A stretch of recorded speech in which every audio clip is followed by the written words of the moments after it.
ఎలాంటి ఆపరేషన్ లేకుండా పైల్స్ సమస్యను శాశ్వతంగా పరిష్కరించబడును. Homeo care international.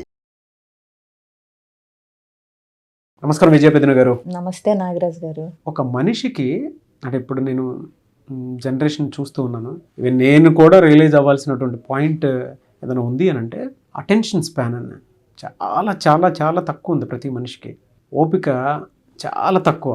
ఎదుటి వాళ్ళు ఏదైనా చెప్తున్నారు అని అంటే వినే స్టేట్ ఆఫ్ మైండ్లో కూడా లేరు.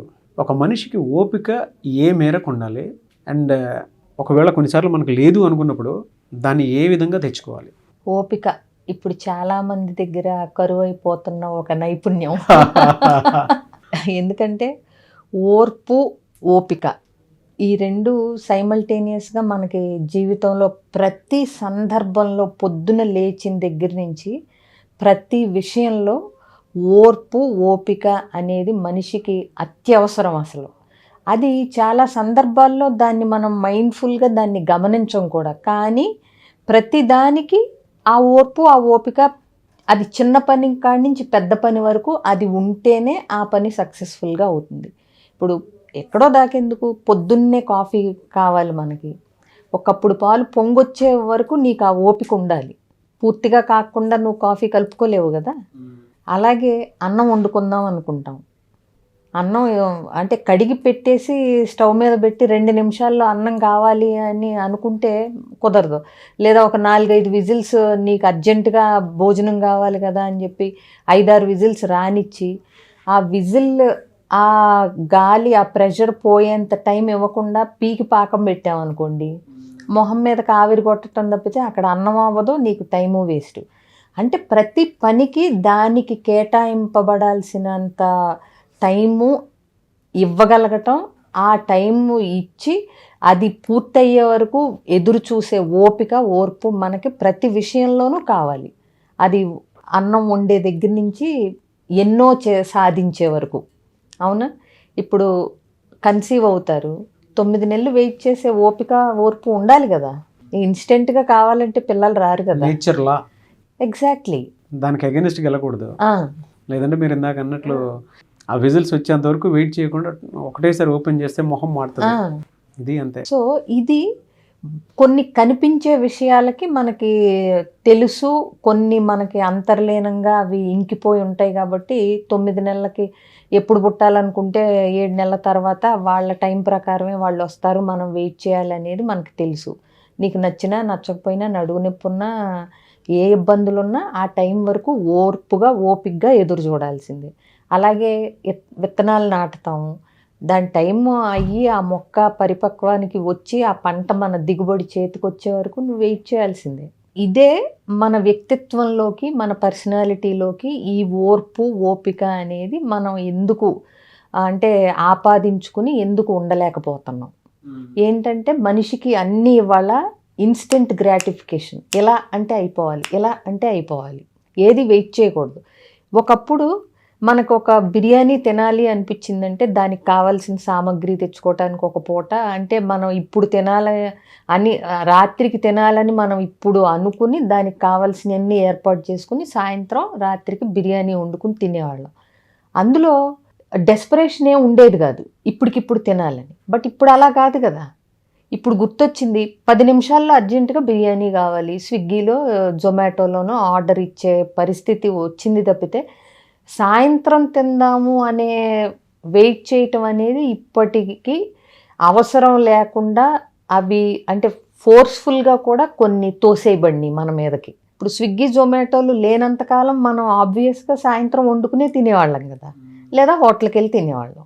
ఇప్పుడు అలా కాదు. ఇన్స్టెంట్ గ్రాటిఫికేషన్ అనేది వచ్చిన తర్వాత మనిషి జీవితంలో ఓర్పు, ఓపిక తగ్గిపోయి ఒత్తిడి, ఆందోళన అనేది ఆ ప్లేస్ని ఆక్రమించుకుని అవి ఎక్కువ అవటం మొదలుపెట్టినాయి. ఇంకొకటి, నువ్వు అనుకున్నది అనుకున్నట్టుగా జరగకపోతే నీకు దాన్ని తీసుకునే ఓర్పు లేదు. ఇదొకటి. ఇప్పుడు జనరేషన్లో నువ్వు ఒక రకంగా ఎక్స్పెక్ట్ చేస్తావు. జీవితం నువ్వు అనుకున్నట్టు ఎందుకుంటుంది, అప్పుడు అది జీవితం అవ్వదు, నువ్వు వేసిన ప్లాన్ అవుతుంది. అవునా? అన్నీ మనం అనుకున్నట్టు జరిగితే దాన్ని జీవితం అనరు, మన ప్లాన్ అంటారు. కాబట్టి నువ్వు అనుకున్నది నీ ఎక్స్పెక్టేషన్స్ ప్రకారం జరగకపోతే దాన్ని నువ్వు యాక్సెప్ట్ చేసే ఓపిక, ఓర్పు మనిషికి ఉండట్లేదు ఇప్పుడు. ఇది ఒక డ్రాబ్యాక్. ఓకే.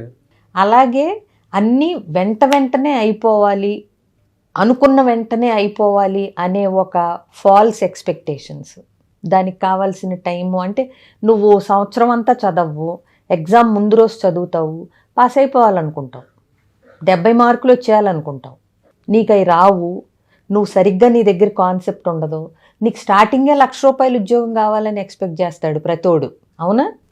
అంటే ఏంటి, చేసే పని మీద నీకు ఎంత ఓపిక పెట్టాలి, ఎంత ఓర్పుగా నువ్వు ఆ పనిని చెయ్యాలి అనే దాని మీద నువ్వు టైం ఇన్వెస్ట్ చేయట్లేదు, కేటాయించట్లేదు, నీ పని నువ్వు సరిగ్గా చేయటం లేదు, కానీ రిజల్ట్స్ మాత్రం ఎక్కువే కావాలి నీకు. నువ్వు బాధ్యతగా చదవకూడదు చదువుకునేటప్పుడు, కానీ ఉద్యోగం మాత్రం బ్రహ్మాండమైంది రావాలి.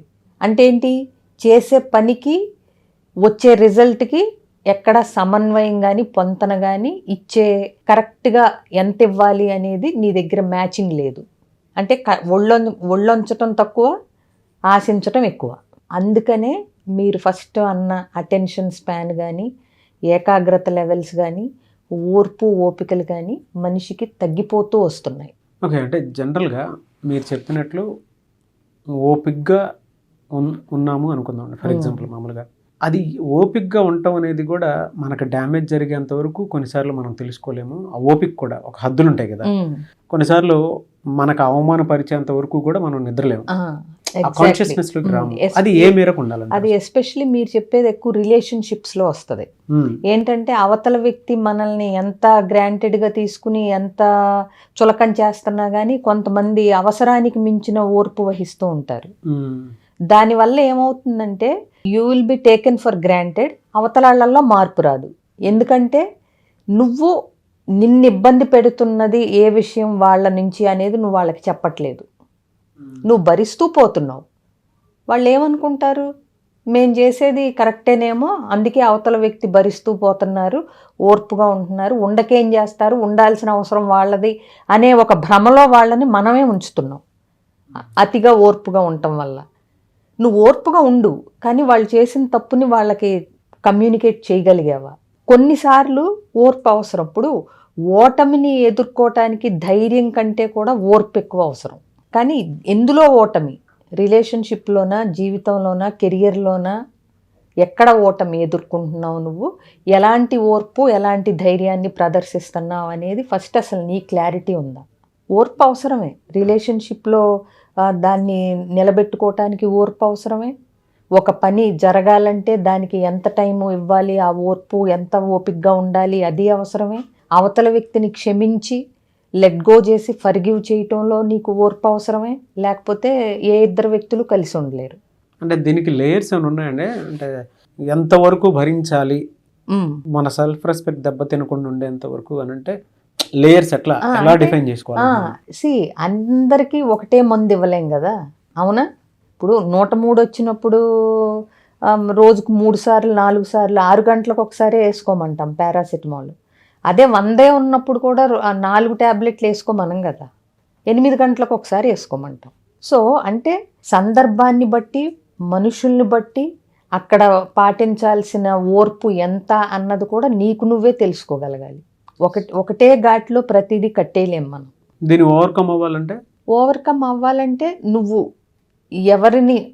ఎవరి పట్ల ఓర్పు చూపిస్తున్నావు, ఏ విషయంలో ఓర్పు చూపిస్తున్నావు, ఓర్పు చూపిస్తున్న విషయాన్ని అసలు అవతల వ్యక్తికి కన్వే చేయగలుగుతున్నావా లేదా, నీ ఓర్పు నీకు హెల్ప్ అవుతుందా లేదా, ప్లస్ అవుతుందా లేదా. నీ ఓర్పు వల్ల నీకే ఉపయోగం లేదనుకోండి, దేనికి ఇంకా? ఓర్పు నీకు ఒక పనిని సాధించి పెట్టాలి, నీకు రిలేషన్షిప్ని నిలబెట్టగలగాలి, నీకు ఒక విజయాన్ని సాధించి పెట్టగలగాలి. నీ ఓర్పు నీకెప్పుడు ఒక బలం కింద ఉండాలి, బలహీనత కింద ఉండకూడదు. అలాగే జీవితం పట్ల కృతజ్ఞతగా ఉండాలి. అంతే తప్పితే ఓర్పుగా ఉండాలి కదా అని అవతల వ్యక్తి మనల్ని పిడిగుద్దులు గుద్దుతున్నా దాన్ని ఓర్పుగా ఉండమని ఎవ్వరు చెప్పరు. చాలా మంది ఇప్పటికే రియలైజేషన్లో వచ్చి ఉంటారు. ఓర్పు అనేది ఒక నైపుణ్యం అండి, ఒక స్కిల్. ఎక్కడ ఓర్పుగా ఉండాలి, ఎంతవరకు ఓర్పుగా ఉండాలి, ఎంత ఓర్చుకోవాలి, ఎవరి దగ్గర ఓర్చుకోవాలి, ఏ విషయంలో ఓర్చుకోవాలి, ఇవన్నీ నువ్వు నేర్చుకోవాలి.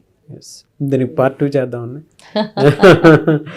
ఎప్పుడు ఎక్కడ ఎవరి దగ్గర ఎప్పుడెప్పుడు ఎవరితో ఓపిక్గా ఉండాలి అనేటువంటిది కనుక మీకు కావాలనుకుంటే కింద పార్ట్ 2 వీడియో డెఫినెట్గా మీరు అడగండి, మేము చేస్తాము.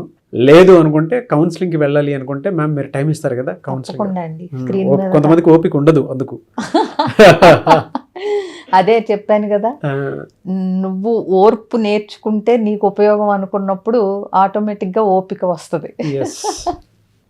సో టైం ఇస్తారా మీరు వాళ్ళకి? డెఫినెట్గా అండి. ఎందుకంటే ఓర్పు అనేది చాలా చిన్న మాటలాగా వినిపిస్తుంది కానీ చాలా పెద్ద, అంటే పెద్ద పెద్ద విషయాల్ని శాసిస్తుంది జీవితంలో ఓర్పు అనేది. కాబట్టి ఓర్పు ఒక నేర్పు. కాబట్టి అది నేర్చుకోవాలి, తెలుసుకోవాలి అనుకుంటే కనుక స్క్రీన్ మీద కనిపిస్తున్న నెంబర్ కాంటాక్ట్ చేస్తే అన్ని డీటెయిల్స్ ఇస్తారు. Anyways thank you so much విజయపేదన గారు.